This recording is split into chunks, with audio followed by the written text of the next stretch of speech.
Tricia, I love brick patios, but it seems like homeowners are always battling all these weeds that pop their way up. Yeah, and for people who have concrete walkways, because of settling sometimes, we get cracks too. But, you know, there's plenty of weed killers out there that you can spray on, but I've heard so many homeowners having problems with killing some of the adjacent shrubs that aren't a good idea.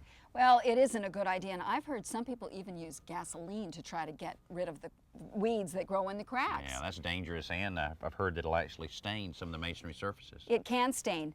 And one other thing, you know, sometimes people try to use screwdrivers and spackle knives and all of that, and sometimes even their fingers, and that just really isn't very effective. No, that's no fun.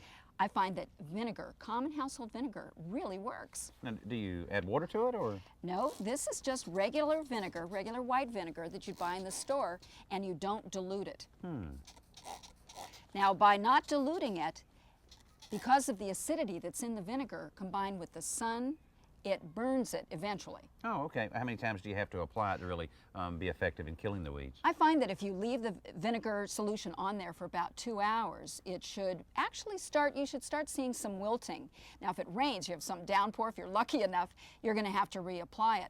Some plants are going to be a little bit more stubborn, and I also understand it doesn't really work well on English ivy.